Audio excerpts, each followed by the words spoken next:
What's going on, boys and girls? My name is Michael SK, and welcome back to the Labyrinth of Grisaia. I don't really remember what happened in the last episode. I remember Yuuji got a gun, and that was pretty much it. That's all I remember, to be honest. So, we'll jump back in here, and hopefully, I remember where we are. おい見ろユージ JB に頼んで経済産業省届け出済みの納豆弾を250発ももらったぞこいつで狩りに行くぞ準備しろ I guess it doesn't matter where we are. We're gonna go on a hunting trip, so whatever. What? はあじゃねえよ狩りだ狩り鹿狩りだ泊まりになるぞテントと寝袋の用意をしろ I didn't even know they had a sleeping bag and tent. Okay. The moment an idea popped into Asuko's head, sorry, it's been a while, getting back into the reading, she'd spring right into action, often dragging me along in her wake. But even so, I can't say I dislike spending time with the woman. Day 1 of our expedition into the forest. Looking back on it, I think the first thing I learned in my time with Asuko was the art of brewing coffee. Normally, she was happy enough with anything bitter and caffeinated, even the canned stuff. But on camping trips, she always opted for a drip bag coffee. Pouring heated water slowly into a cup, I watched the ground beans swell inside the bag. It took some care to extract their flavor properly. Sometime before, Asuko had showed me her method, claiming that the ritual of brewing coffee was enjoyable in its own right. And after that point, I'd taken over the job entirely.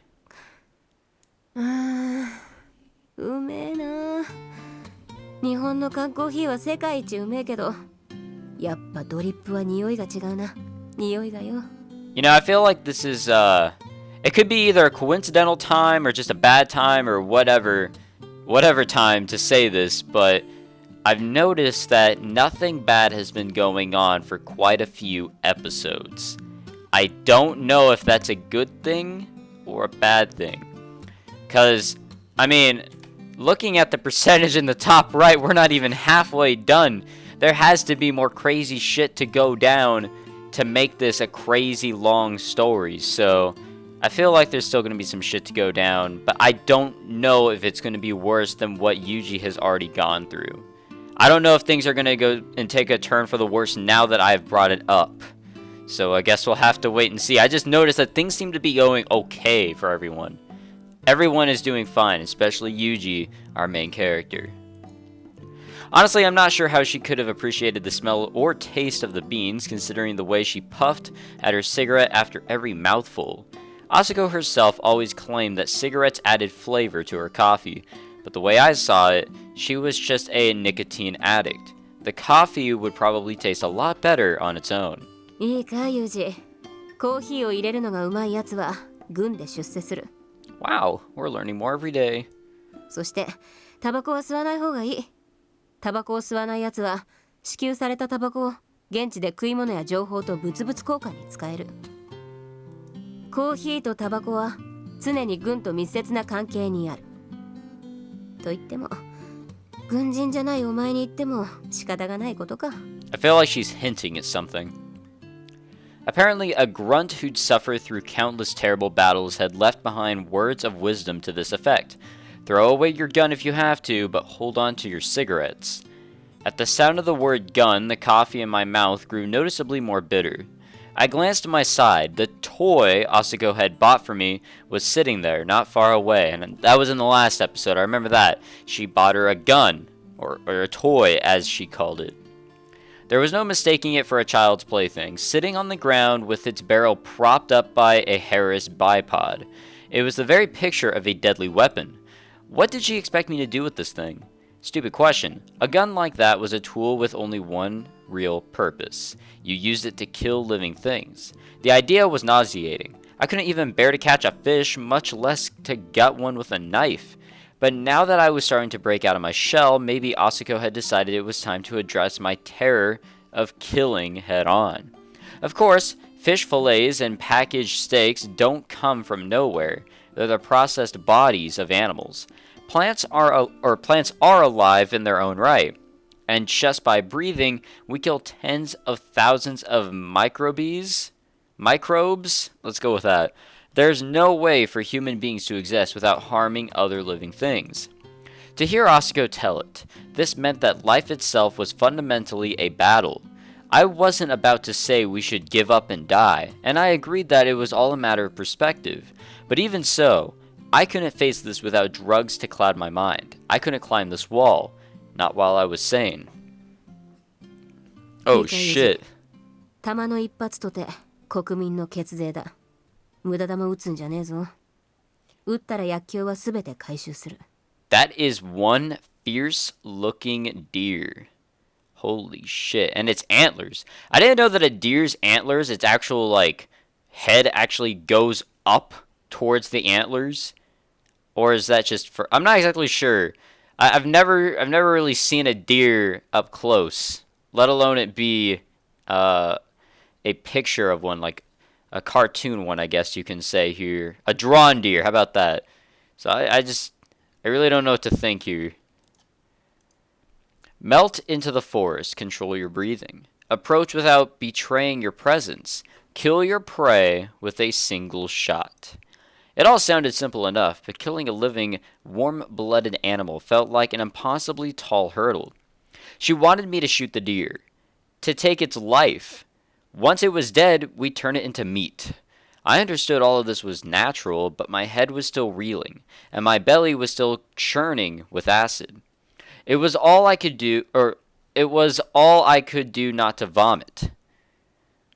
Yeah, just one sigh. I'm not gonna breathe in and out 4 different times for the dialogue. I lay there, peering into the scope mounted on my rifle, and as I stared at the deer centered in the fine duplex crosshair, my fingers sat immobile on the trigger, and my breathing grew increasingly rough.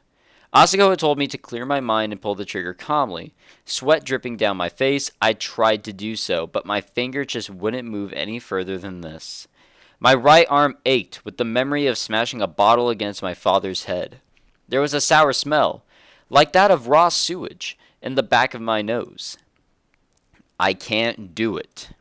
Finally, as the stinging sweat poured into my eyes, I grimaced and squeezed them shut. Perhaps sensing that something was amiss, the deer burst into a run, quickly vanishing deep into the forest. I can't do it, Asuko. I just can't. I couldn't bring myself to kill. It wasn't like I was making a moral stand. I was just weak. A whining, spoiled child. I was closing my eyes to a reality I didn't want to think about. I understood that perfectly well, but I still couldn't pull the trigger. そうか。やっぱ無理か。だよな。Aw, man. Is she disappointed? As I curled up miserably into myself, Asuko took a cigarette from her pocket and proceeded to light. Jesus Christ, how many of those things she's gonna go through, man? Holy shit. In 1 hour. Or at least 1 day. お前はガキのくせにいろんなものを見すぎたな。Fundamentally, killing people isn't a job that a normal guy can do. Even if you have a clear reason to take a life, the experience is going to leave a mark on you. When you're still new, you can usually get the job done anyway. It's easy to pull the trigger without a second thought when you're frantic with worry about actually completing your mission properly. But soon enough, you get a few jobs under your belt. The routine starts to come more naturally. Your mind can afford to wander a little, and that's when things get really dangerous. For a while, you can probably keep functioning anyway. Up until thoughts like, am I really doing the right thing, start popping into your head. Once those little doubts start nagging at you, it's basically over. Your doubt makes you hesitate. Your hesitation slows you down. Sometimes, it even turns into fear, stopping you dead in your tracks. When things get that far, there aren't a lot of options left open to you. You can fail on the job, which means dying. You can drug yourself and turn into a killing machine, or you can throw yourself into one last fight with a bomb strapped to your chest. There aren't really any decent outcomes. 殺しで作った心の傷は殺しで解消するしかないと思ったんだが、まあ無理か。It seemed like a pretty crude attempt at shock therapy. The simplicity of it was almost childish, like someone trying to distract you from the pain of a shot by pinching your other arm. Still, Asako told me it had worked for her, so maybe it was an effective treatment in its way. If you push yourself relentlessly forward, you won't have the time to hesitate or dwell on the past. If you focus on the job, eventually that scar on your heart will just be one among many. You'll grow numb to the pain. 私にはそういう生き方しかできなかった。けど、お前もそうだとは限らない。私みたいになっちまえば、もうどうしたって普通には戻れない。悪かったな、ユージ。I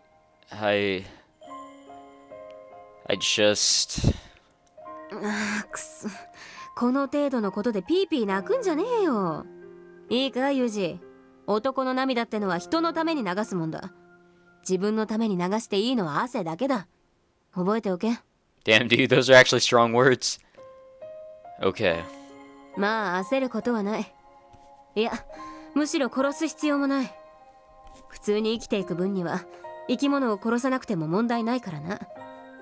今回の狩りはそのための簡単なテストだ。A test? 私がお前にかけた安全ピンが簡単に抜けちまわないかのテストだよ。テストの結果はまあ良好だ。お前はそれでいい。She doesn't seem that disappointed, but I feel like deep down she actually is. だがな、ユージ。必要がないから殺さないと殺すことができないでは大きく違う。殺せないという弱点がいつか自分の命を落とすきっかけになる可能性もある。しかしそんな可能性が限りなくゼロに近い生活に戻すためにこうして山の中でリハビリを続けてるんだから。私がお前にさせたこのテストはあくまでも懸念に対する保険のようなものだ。どうしても殺せないのなら殺さずに済む方法を探せばいい。それだけのことだ。I'd failed to live up to Asako's expectations, and now she was actually comforting me. That only made me feel more miserable. I almost wish she'd just jab me in the forehead and make fun of me. It probably would have been easier to take than this. I'm a coward. 人間なんて臆病ぐらいでちょうどいい。バカと英雄は早死にするもんだ。Maybe that was true, but at this rate, I'd never be able to protect anyone I cared about. Face to face with my own helplessness, I found myself sinking back into desperation. We spent that night out in the mountain as well. It's odd, the way human minds work. Even when they set up a camp in a wide open space, they'll end up sleeping under a tree or next to a rock wall. Without some sense of enclosure, it's hard for us to rest easy. It might be an instinct left over from the days when we lived in trees to protect ourselves from predators, or maybe even a subconscious yearning for the confining protection of a womb. Come to think of it, my hiding places were always pretty cramped. The closet, my bad, where I waited out my father's drunken rampages was barely big enough for me to squeeze into, and that sense of confinement was oddly comforting. Maybe tiny spaces like that were something like a security blanket for me. At night, my dreams always followed a predictable pattern. I found myself in a vast, quiet mansion, its floors covered by a thick rug. Eventually, the sudden chiming of a clock on the wall broke the silence. Startled, I began to run. Someone was chasing me. I didn't know who it was, but I knew I had to flee. Panicked, I ran through the huge mansion at random. A great heavy door appeared before me. Pulling it open, I leapt into the gloomy room beyond. Inside, I found my way to a closet door, opened it, and I hid myself there. Huddling there with my head in my hands, I waited in perfect stillness for my pursuer to pass me by. But as time passed, my eyes adjusted to the darkness, and I saw a box in front of me. When I turned my head, I found that there were many others just like it all around me. I knew what was inside those boxes, even without opening their lids. The box right in front of me about the size of a birthday cake, contained my father's severed head. Jesus Christ. If I opened it, I'd see it sitting inside, dark blood pouring thick as tar from the place where I'd broken his skull. The box next to that one probably had my mother's body inside. The next box, and all the rest, contained the many other corpses I had created. And the people inside those boxes were looking at me, speaking to me. Why did you kill me? Why didn't you save me? Why are you still alive? Why does a ruthless killer like you get to survive? A part of me knew this was a dream, but it was driving me insane anyway. I could scream for help all I wanted. No one was going to come and save me. The one person who'd protect me was gone now. As I cowered in the darkness, I could see her looking down at me, a sorrowful expression on her face. Kazuki. My voice couldn't reach her, and even if it did, there was no way for her to help me now. It was happening all over again. There was nothing I could do. Nothing. Wow. おいユージ、大丈夫か？しっかりしろ。 Damn, dude. Huh? ああじゃねえよ。お前、またうなされてたぞ。 Man, I can never really imagine someone like thrashing around in their sleep, or even sleepwalking, or just even talking in their sleep. It's really bizarre, in my opinion. だからああじゃねえっつの。ああ、汗でドロドロじゃねえか。 But there have been times where I woke up from sleeping and I'm just drenched in sweat. It made no sense. It wasn't just because it was like extremely hot in my room. Then again, I always have my computer running, so you never know.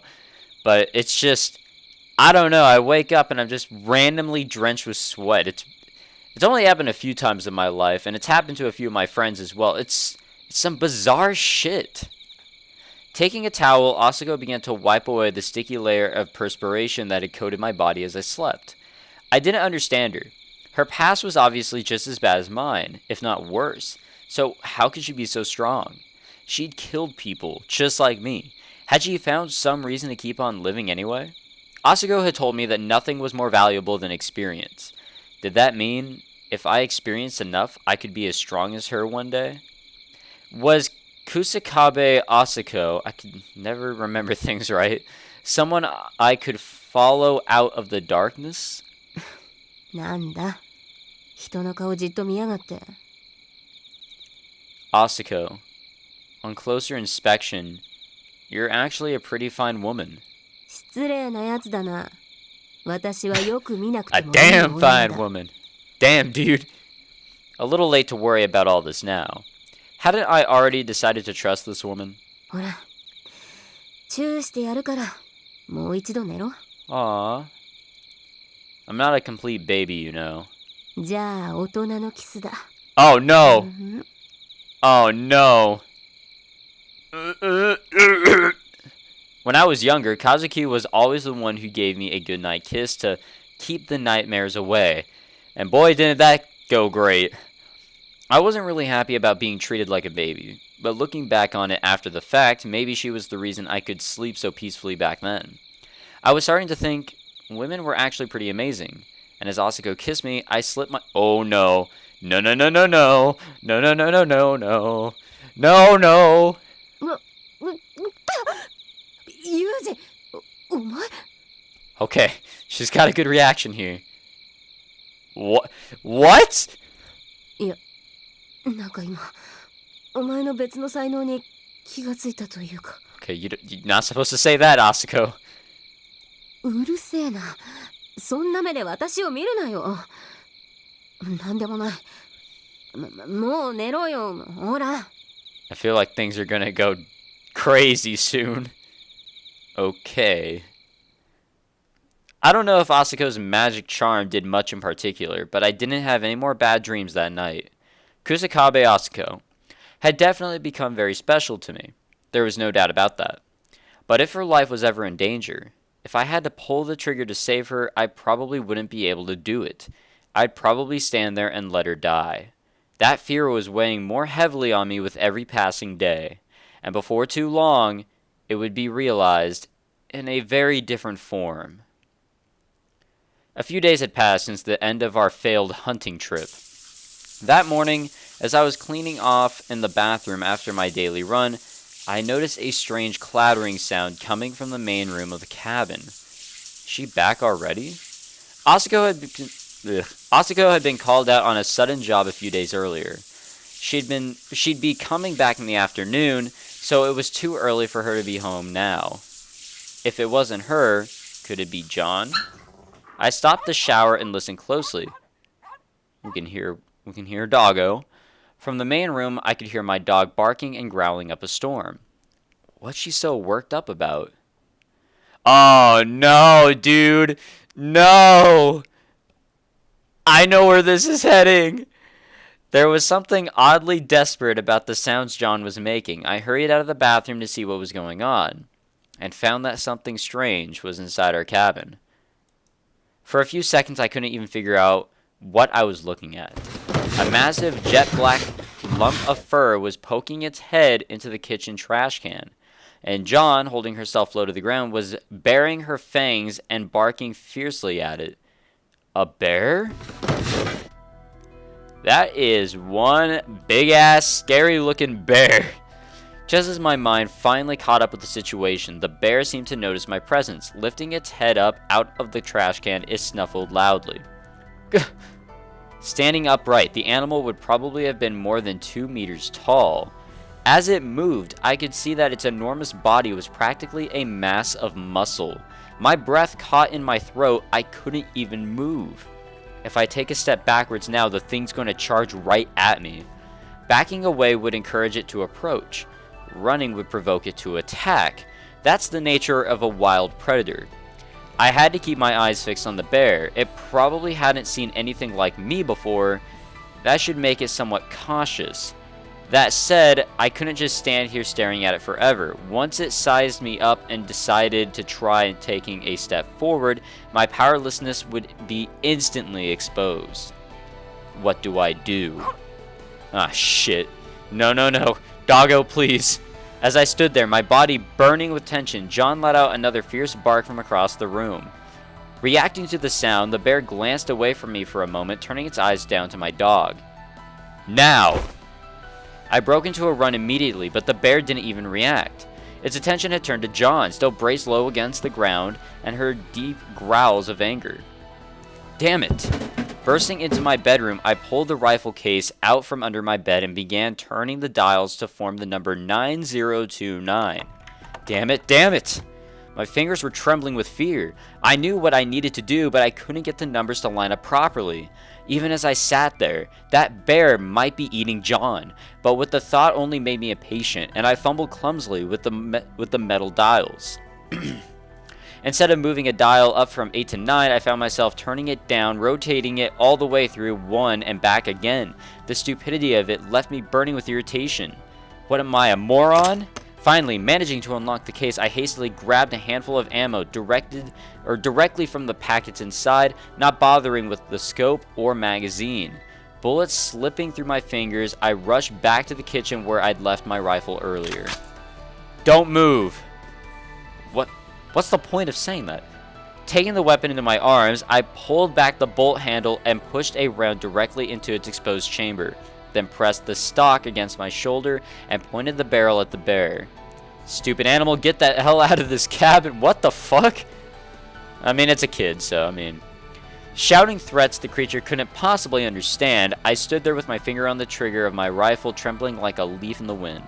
The bear gave me a sideward glance, then shifted its attention back to John with something like a snort of disdain.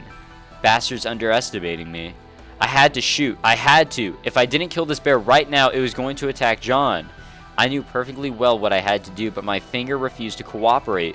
Whenever I tried to squeeze the trigger, a violent nausea welled up inside me. Perhaps sensing that I didn't have the guts to intervene, the bear charged toward my dog, still ignoring me completely. Oh no, that wasn't even a bear noise, what the fuck? John! A single swipe of the bear's massive arm set my dog flying into the wall. With a loud yelp, she fell to the floor. and lay there in a twitching heap, unable to stand. The bear strode over, sunk its teeth. No! Oh, no, no, no, no, please. Oh, man. Sunk its teeth deeply into John's upper back and began to carry its fallen prey toward the cabin door. Wait! Screaming desperately, I pointed my rifle toward the ceiling and fired a shot to try and intimidate the animal. The bear didn't so much as flinch. I could only watch as it strode boldly out of the cabin, taking John with it. As soon as the bear vanished from view, I abruptly collapsed to the floor. It took a good 10 seconds for my mind to even process what I'd just seen. It took her. It took John. The one thing reliant on me for its survival. The life Asako had trusted me with and told me to protect. It had been taken away, right before my eyes, and I hadn't done a thing about it. As I sat there, stupefied, if that's even how you, pronounce that word, my eyes found a red stain spreading slowly across the cabin's wooden floor. It was John's blood. Reminded of the pool of blood I'd seen on the day my parents died, I curled up into a ball, paralyzed by fear and guilt. It's happening all over again. I still can't do a thing. A wave of sheer black despair nearly crushed me under its weight. But it wasn't over yet. There was still a chance John was still alive. I might be able to make it in time. If I got up right now, I might manage to save her. Gritting my teeth fiercely, I used my rifle as a cane and pushed myself up off the floor. My eyes flashed around the room, searching reflexively for anything that could serve as a weapon. Wow, maybe the gun you're using as a cane! Out of the corner of my eye, I noticed a large knife stuck in a cutting board in the kitchen. Grabbing it instantly, I turned and bolted out of the cabin. Holding the knife in my mouth, I lifted the rifle's bolt handle and pulled it backward, then loaded another bullet into the exposed chamber. Looking down, I found that spots of John's blood had formed a small trail into the forest. I have to get her back. That dog's mine. I have to protect her. She's my family. I'd get her back no matter what, even if I had to kill that bear to do it. The instant this thought crossed my mind, I felt a strange heat in the back of my nose. A vague sense of rage rose up inside me. It was the same thing I'd felt on the day I murdered my father. The more I imagined that brutish animal carrying off my pet, the more my body trembled with murderous anger. Kill it, kill it, kill it. That thing is your enemy. It wants to take everything away from you.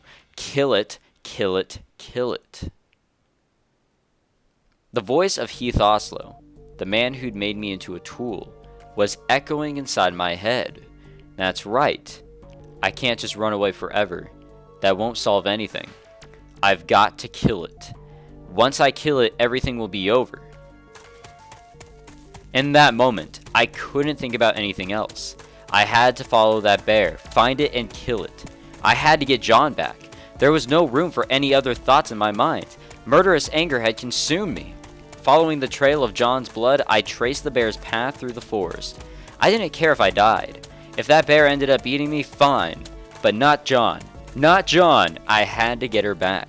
Using my knife as a machete, I hacked my way through the branches of overgrown hemlock trees, trying not to stumble on the bushes in my path. Whenever I lost sight of the trail, I'd spread myself flat against the ground and press one ear to the earth, trying to sense the bear's heavy footsteps. I could feel them. The animal was probably at 200 kilos or more. When it moved, I could actually feel the vibrations. Imagining the forest around me as a perfectly round pond, I carefully estimated where the ripples I felt were coming from. This way. Turning my head and sniffing in the air, I discovered a whiff of a stink, and a hint of iron that suggested fresh blood. Picking up my rifle and knife from the ground beside me, I quickly rose to my feet and set off toward my target. It's not far now. I'll catch up in no time. As I approached, I licked the back of my hand and held it to the air. Realizing that I was downwind of the bear, I let a smile spread across my face. The bushes The bushes a little way ahead were shaking in an unnatural way. I'd found the enemy I was looking for. Moving silently, I began to slow my breathing. This mountain was a living thing. It was breathing, in its own way. I had to synchronize myself to that rhythm. If I controlled my breathing perfectly, I'd melt into the natural world. Not even a wild animal would be able to notice my presence. There he is. The bear was about 30 meters ahead of me when I finally spotted it. It was making its way up a natural slope, still holding John in its mouth. Stopping where I stood, I quietly raised my rifle. For a moment, I regretted not installing the scope, but at this distance, there was no chance I'd miss. There was a I don't know how you pronounce this, wind mag in the chamber. I don't know if it's just 300 or .300, I don't know. All I had to do was carefully pull the trigger. From such close range, it would have been more than enough to take the thing down. Unfortunately, I had lost my cool at the sight of the animal. I pulled the trigger before I was actually ready, with my feet planted awkwardly on uncertain ground. As the 7.62mm bullet left the barrel, the recoil hit me hard, and I slipped on the damp moss below my feet. The gunshot ringing in my ears, I tumbled painfully to the ground. Damn it! I looked up quickly to check on my target. The bear had turned around to face me. John was still dangling from its mouth. Stupid idiot. How can you miss that shot? Mentally cursing myself, I tried to stand, only to realize that my legs were trembling. An instant later, I noticed that my heart was beating so powerfully it felt like it was about ready to explode. I was terrified. It was the same thing I'd felt when I attacked my father and left my mother to die. The kind of terror that clings to you like glue, holding you like an insect in a trap. The gunshot had probably startled the bear, but by the time I raised my head, it was glaring down at me where I lay fallen on the ground. Allowing John to fall from its mouth, it began to shuffle slowly around, positioning itself so that I was directly in front of both its eyes. Pinned by the gaze of a predator that had found new prey, I couldn't move so much as an inch. If I tried to run now, I'd die. That thing would attack the instant I showed it my back. I couldn't give it any indication. I wanted to flee. Even the movement of a drop of sweat trickling down my forehead might be enough to prompt the bear to attack. Overwhelmed by fear, I forced the air in my lungs out in a small gasp. Out of the corner of my eye, I could see John lying limply on the ground, her neck broken by the bear's jaw. I didn't feel pity or anger. Those emotions had disappeared entirely from my mind. The only thing I felt in that moment was a simple, instinctive kind of fear. If I show any weakness, I'm going to end up like that. It was the same as when I'd seen my mother's corpse hanging from the ceiling. Face to face with the inevitability of death, I was paralyzed by the thought that it might be my turn next. This was just pathetic. Was I really going to sit here and trembling? Had I not made any progress at all? Asako had trained me to overcome this kind of fear. And even if I did manage to survive by just sitting here, I knew perfectly well that I'd end up hating myself for it. Biting down on my lower lip until I tasted blood, I slowly stretched out my hand toward the rifle. I dropped as I fell, my eyes still fixed on those of the bear. Grabbing the sling, I dragged my weapon across the ground to me. But the moment it entered my field of vision, I had to fight the urge to curse out loud. Damn it. The gun must have fallen muzzle first to the ground. The barrel was packed tightly with black soil. If I pulled the trigger, the expanding gas that usually pushed the bullets out of the muzzle would bounce back off the blockage, causing a pressure explosion inside the barrel before the dirt could be ejected.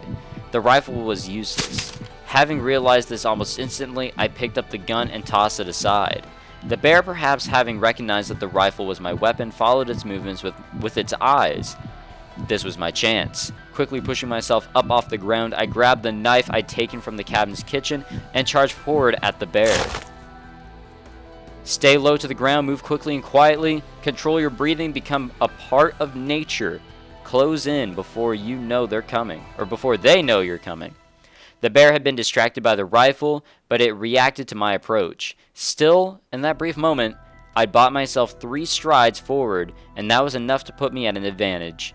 Giving me those 3 steps was a fatal mistake.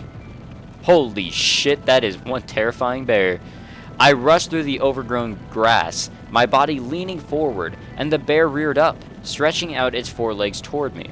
Another half step and my murderous hatred would collide with its savage anger. I thrust the knife I'd been cradling at my side at my enemy's throat. But the bear evaded my attack at the last moment, pulling itself back half a step. And in the next instant, one of its massive arms lashed out and sent my weapon flying. Ugh. Damn, dude.